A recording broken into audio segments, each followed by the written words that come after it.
Thank you very much, Ryan.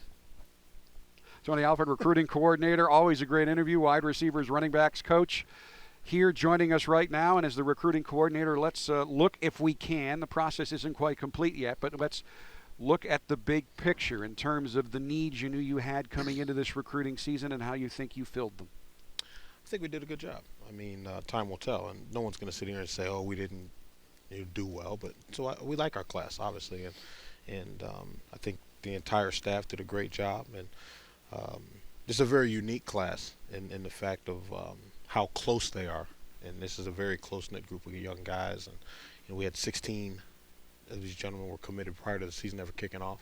We feel like we've dealt with the needs that we wanted to get on the staff, as a staff that we wanted to get on our roster, and we're excited about this class. I mean, and Chuck Martin joked with me that you recruited basically an entire offense. You've got 5 offensive linemen in the class. One of them's enrolled. You got somebody at every position, multiple numbers at some of those positions. How is that going to help you down the road? Because you basically really could put an all-freshman offense on the field in the fall. Don't worry, people. They're not going to do that. That's not what we're looking to do. But you could now. So the fact that you have that kind of talent at all your backup positions now. Some of them may break through, in fact, but what is that going to mean for where this offense can go? Well, I think it just shows that we're going to have the capacity to have depth, and we're adding more depth to our football team and to our offensive unit, and now we've got to go and continue to stack the classes. We need to now continue to stack the 14 class on top of it, and but yeah, the depth issues we're starting to address some of those concerns that we've had in the past, and really dynamic players. And again, you're talking about young guys that have never played a snap of college football, but we're excited about where this thing is headed. I mean, you were really the glue that held this thing together during the transition. This would be the third full-time class by this entire staff, but the fourth for this staff. And again, you were anchoring that. Did you think you were going to get to this position depth-wise at this time? Are you early or are you right on time? I think we're on time with what we have talked about and the plan that we've put forth as a staff, with Coach Kelly obviously at the leading that charge. I think we're about where we anticipated being, and so yeah, I'm excited about where we are. This is, like I said, this is about what we thought we'd want to do, and obviously with the change of the guard, if you will, at the offensive coordinator job with Chuck, we kind of changed our view of what we were looking for in some capacity that way, and it's in particular at the running back spot and what that guy is able to do for us as far as moving him outside and empty sets and putting him out in space to catch balls. So yeah, I'm excited about where we're headed. We're not there yet. We're still in the process, but we're heading in the right direction. Now, I remind you as I ask you this question, we have a lot of time. So for the folks out there who may wonder about this, what does a major college football recruiting coordinator do? What do those duties entail? Whatever Tim Donald tells me to do. No, we've got a dynamic here. We've got a lot of people in the background that do a lot of help. Sarah Lawless has done a great job. Dave Poloquin, Tim McDonald. We've got so many people that assist and help us on the back end and behind the scenes, and it really hasn't changed my day to day. The way I recruit, the way I do things, it hasn't really changed much. I'm a little more involved nationally as far as being able to be involved with guys outside of my geographical area, outside of my position group. So it's afforded me that opportunity, which has been great, and it allows me to sit here and talk to you. Well, that's the downside of your job. But that's the with all good, a little bit of bad has to come into the world. You got to take the good with the bad. So things could be worse. And I'm going to stop before we both get into trouble. You're also known really for developing a great bond with the athletes, even athletes who might decide to go elsewhere. I've even heard of some athletes have even called you to ask you for advice when you were out of the picture in terms of Notre Dame, wherever you were. So what do you try to do in that instance? Because what I've always gotten the sense was you're not just selling Notre Dame. You develop relationships with guys, and you want what's best for them.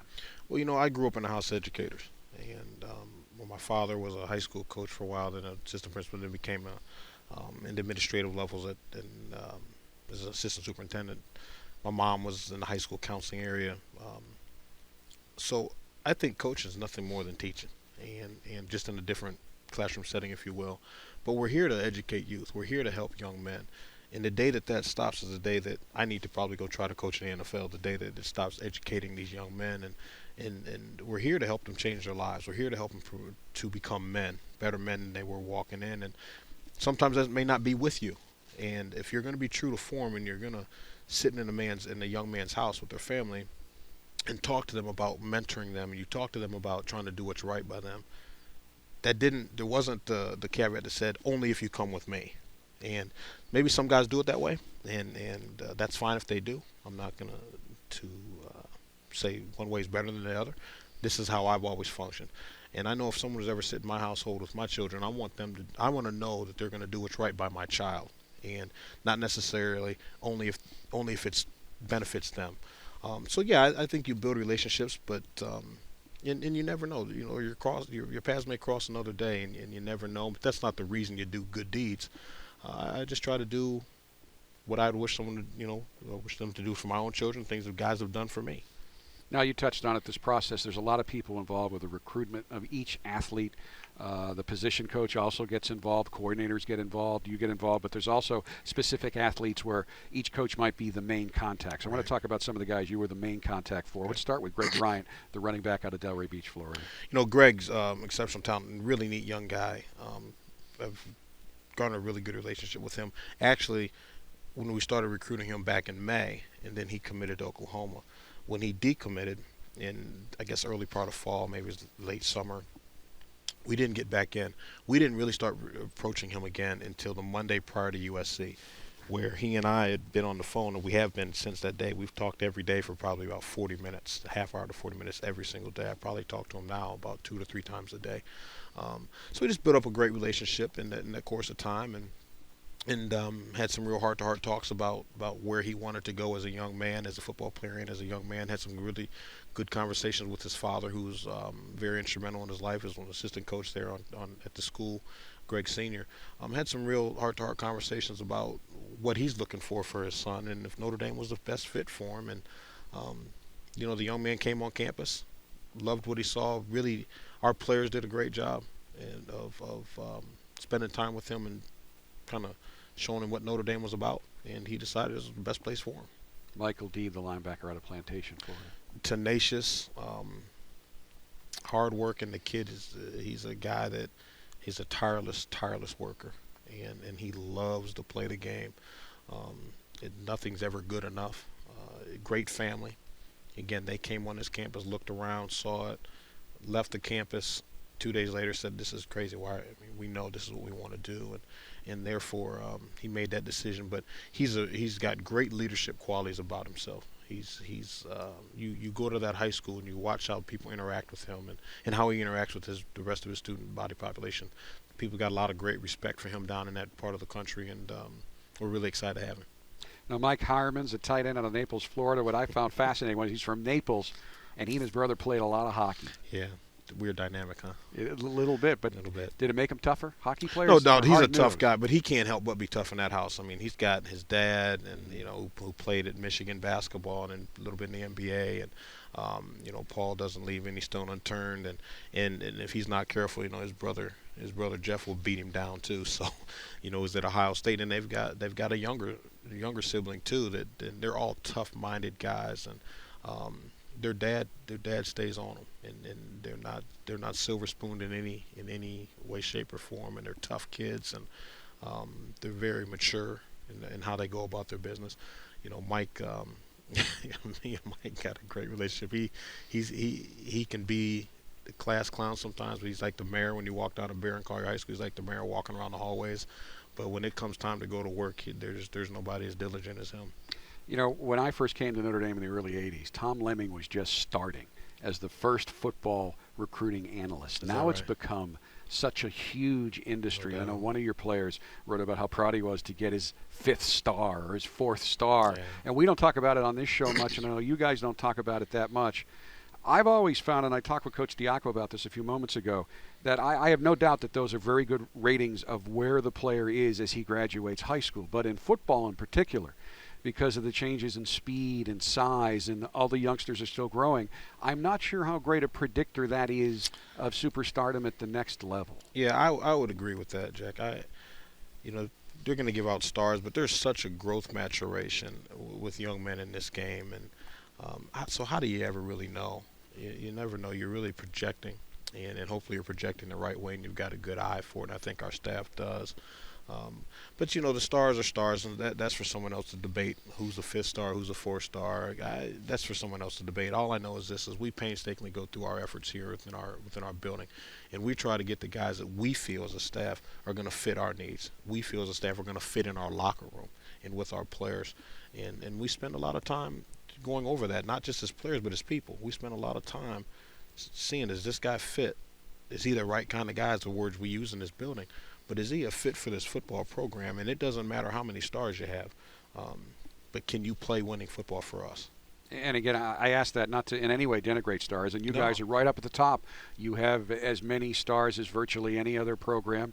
Yesterday, ranked as a class fourth by most of the recruiting services. They'll put out their final rankings later today. Right. But more to get into what you're looking for in terms of a fit for the program and potential, a guy who may not have necessarily excelled to superstardom in high school, but you guys are seeing something there that you can develop. Because I know everywhere Coach Kelly has gone, he has taken guys and more often than not taken them to heights that maybe weren't predicted. Right, and that's a testament to Coach Kelly and his philosophies of how to do things and the things that he talks to us and preaches to us as a staff about what we're looking for. And again, the stars sometimes are higher, sometimes they're not as high. So, but again, we spend time. What are we looking for? Looking for a guy that's responsible. Looking for a guy that's accountable.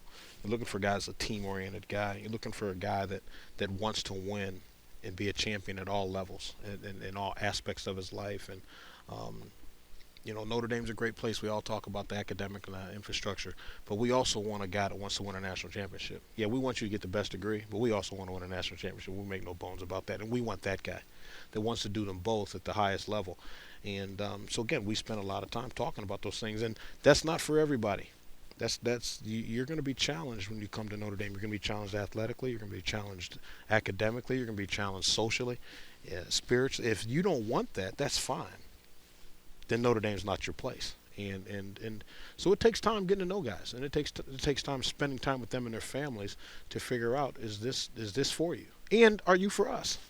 You did everything but win the national championship this year. You finished your season 12-0 back in Los Angeles against USC. What impact has that had both on completing this recruiting cycle, and what impact do you think it's going to have on future recruiting cycles? Well, I think it's been a great attribute for us. Obviously, winning cures a lot of evils, if you will.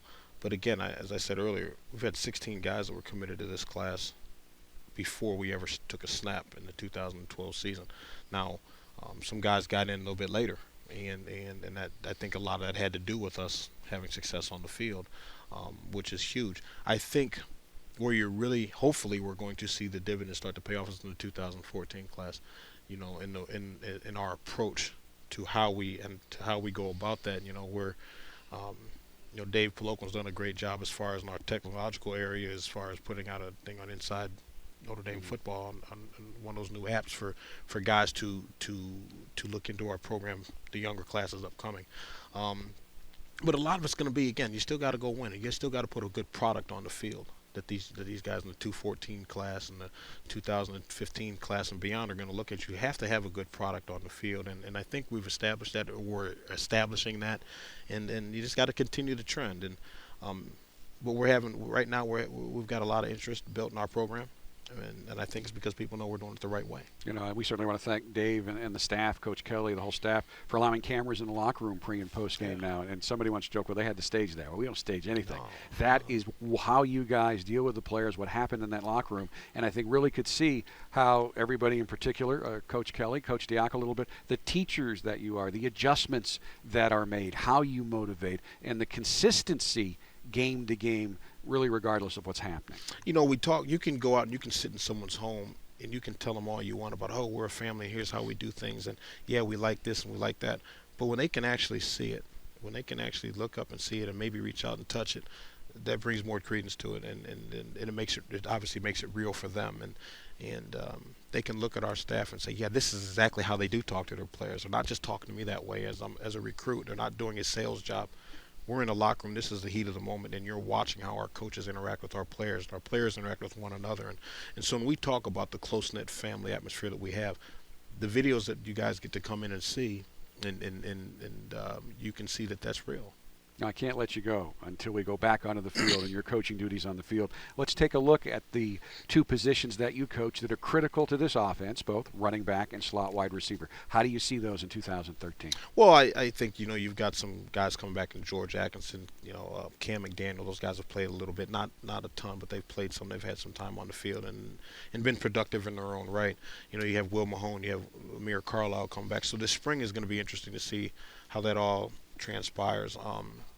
Obviously Devontae Neal coming back, and then you got the young, you got Greg Bryant coming in. So there's going to be a lot of competition. It's open. It's an open slate, and we're going to find out if I can coach or not, I guess, and see if we can get some of these guys to play. I think that's been proven, and I'm not going to ask you to anoint somebody, but we talked about depth and how guys are going to be able to have more time to come along now. But there are also guys in this class coming in who could certainly see the field a lot in the fall. There's no doubt, and again, it's all about guys that are going to be productive, and we can study it, we can know it, but you got to go perform at a high level. And we're not happy at all, not one single bit, about how the season ended. And these are bad tastes in your mouth. However, we won't diminish the fact that we did win 12 games. We're 12-1. We didn't want to be 12-1. We wanted to win them all. So that's the chore now, is to figure out how do we play in practice at that level, where we can hopefully get back to that stage and then win it. And the guys that can help us do that,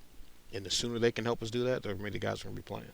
All right, Tony, always a pleasure. Thank you so Jack. much. I appreciate your time. And folks, as you can see behind us now, our background has changed a little bit. They are preparing for Coach Kelly's press conference coming up at noon. We will carry that live right here on UND.com, and Coach Kelly will also stop by live to chat a little bit more about the 22 young men so far who have faxed in their signed letters of intent. Thanks again, Coach.